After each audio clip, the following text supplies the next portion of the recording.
আসসালামু আলাইকুম রহমতুল্লাহ। শব্দে শব্দে কোরআনের অর্থ শিখুন এই সিরিজে আপনাকে স্বাগতম। এই সিরিজে আমরা কোরআন শরীফের প্রতিটি সূরা সুন্দর ও সহজভাবে পড়ানোর চেষ্টা করব ইনশাআল্লাহ। আপনি যদি ধারাবাহিকভাবে আমাদের ক্লাসগুলো করতে থাকেন তাহলে আশা করি অনেক ফায়দা হবে ইনশাআল্লাহ।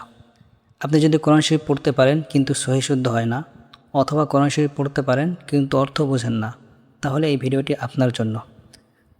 আজকের ক্লাসে আমরা কোরআন শরীফ সহি শুদ্ধভাবে তেলাওয়াত শিখব এবং প্রতিটি শব্দের আলাদা আলাদা অর্থ শিখব। তারপর খুবই সহজ ও সাবলীল ভাষায় পূর্ণ আয়াতের অর্থ শিখব ইনশাআল্লাহ। পাশাপাশি বেসিক গ্রামার ও সংক্ষিপ্ত ব্যাখ্যাও জেনে নেব ইনশাআল্লাহ। এজন্য আজকের ক্লাসটি খুবই গুরুত্বপূর্ণ, তাই ভিডিওটি অবশ্যই শুরু থেকে শেষ পর্যন্ত মনোযোগ দিয়ে দেখুন।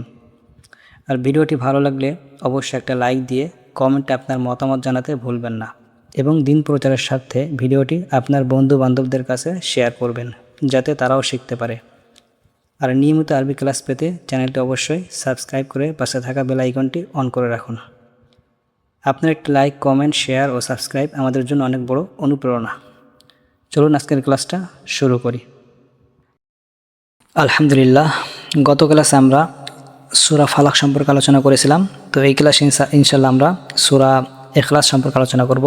সূরা ইখলাস হলো কোরআন শরীফের ছোট্ট একটা সূরা, কিন্তু এই সূরাটা আল্লাহর তাওহীদকে সবথেকে সহজ এবং স্পষ্টভাবে বর্ণনা করা হয়েছে এই সূরার মধ্যে।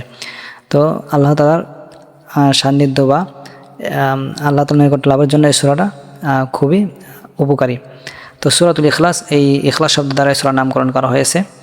আর এটা হচ্ছে মক্কা অবতীর্ণ সূরা। বিসমিল্লাহির রহমানির রহিম। বিসমিল্লাহ শব্দের ব্যাখ্যা আমরা পূর্বের ক্লাসে করে আসছি, তবে এখানে সংক্ষেপে করে দিচ্ছি। বার অর্থ হলো দ্বারা বা দিয়ে, আর ইসম অর্থ নাম, আল্লাহ অর্থ আল্লাহ, আর রহমান অর্থ পরম করুণাময়, রহিম অর্থ অতি দয়ালু। তো এখানে আল্লাহর সাথে র যুক্ত হওয়ার কারণ হলো যে আল্লাহ শব্দটা এখানে তারকিবে মুজাফ ইলাইহি হয়েছে, আর যে শব্দটা তারকিবে মুজাফ ইলাইহি হয় তার অর্থ উঠানোর জন্য শেষে র যুক্ত করতে হয়, এটা মিলানোর জন্য আর কি। তো এখানে বাটা হচ্ছে হরফে জ্বর হয়েছে, আর বাকিগুলো ইসিম। তো হরফে জ্বর এবং ইসিমের ব্যাখ্যা আমরা পূর্বে ক্লাসগুলোতে আলোচনা করেছি। এছাড়া এটা হচ্ছে বেসিক গ্রামার। যদি আপনার গ্রামার সম্পর্কে বিস্তারিত জানতে চান, শিখতে চান, তাহলে আমাদের চ্যানেলে ক্লাস গ্রামার সম্পর্কে কোর্স আছে, সেগুলো করতে পারেন। তো বিসমিল্লাহর অর্থ আমরা সবাই জানি যে পরম করুণাময়, অতি দয়ালু আল্লাহর নামে শুরু করছি শব্দটা অতিরিক্ত নিয়ে আসা হয়েছে অর্থ মিলানোর জন্য। এরপরে আসুন সূরা শুরু করি। কুল হুয়াল্লাহু আহাদ। আপনারা আমার সাথে একবার বলুন, কুল হুয়াল্লাহু আহাদ। কুল, এটা কফটা নিচের থেকে, হলকের মধ্যখান হইতে হলকের গড়া, যে বলে জিব্বার গোড়া, তারপর উপরে তালের সঙ্গে লাগাইয়া কফ উচ্চারণ হয়। তো হুয়াল্লাহু আহাদ, এই হাটা চাপ দিয়ে বলতে হবে আহাদে। আর দালটা হচ্ছে কলকলা হরফ, যার কারণে এখানে কলকলা করতে হবে আহাদে, কুল হুয়াল্লাহু আহাদে। তো আসুন প্রত্যেকটা শব্দের অর্থ জানি না। কুল অর্থ হচ্ছে আপনি বলুন, হুয়া অর্থ তিনি।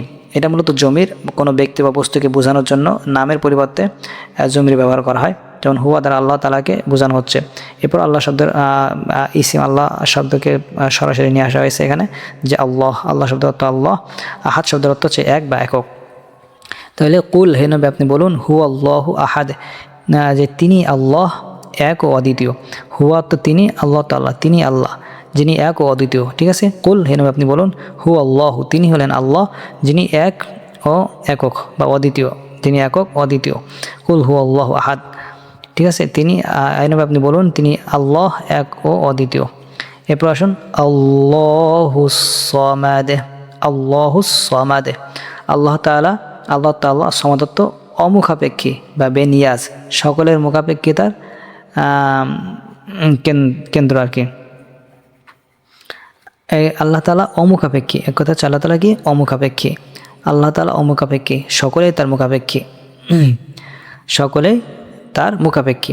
ঠিক আছে, আল্লাহুস সামাদ, এখানে এই অর্থটা অতিরিক্ত নিয়ে আসা হয়েছে, মানে অর্থটাকে আরও দৃঢ় করার জন্য, জোরদার করার জন্য, যে আল্লাহ তাআলা এক অদ্বিতীয়, তিনি অমুখাপেক্ষী, আল্লাহ অমুখাপেক্ষী, আল্লাহুস সামাদ, আল্লাহ অমুখাপেক্ষী।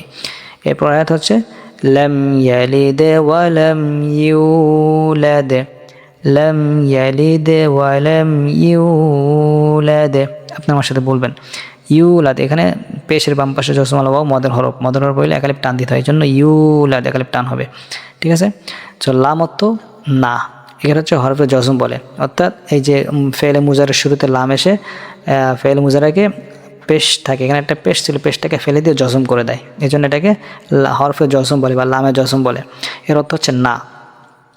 ইয়ালিদ অর্থ তিনি জন্ম দেন, ইয়ালিদ তিনি জন্ম দেন, এটা হচ্ছে ফেল।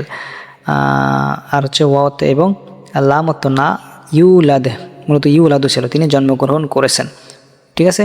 তো না আসার কারণে এটাকে জজম দিয়ে দিছে ইউলাদে। তাহলে লাম ইয়ালিদ ওয়ালাম ইউলাদ, লাম ইয়ালিদ তিনি কাউকে জন্ম দেননি, ঠিক আছে, তিনি কাউকে জন্ম দেননি, ওয়ালাম ইউলাদ এবং তিনি কারোর থেকে জন্মগ্রহণও করেননি, তিনি কাউকে জন্ম দেননি এবং তিনি জন্মগ্রহণও করেননি, ঠিক আছে।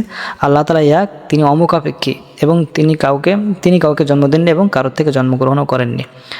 ওয়ালাম ইয়াকুল লাহু কুফুয়ান আহাদ, আমার সাথে বলুন, ওয়ালাম ইয়াকুল লাহু কুফুয়ান আহাদ, ঠিক আছে। ওয়া অর্থ এবং লাম অর্থ না, ইয়াকুন অর্থ আছে বা ছিল, ইয়াকুন অর্থ আছে বা ছিল, আর লাহু অর্থ তার জন্য, লাহু অর্থ তার জন্য, কুফুয়ান সমতুল্য বা সমকক্ষ, আহাদ অর্থ কেউ, আহাদুন অর্থ কেউ।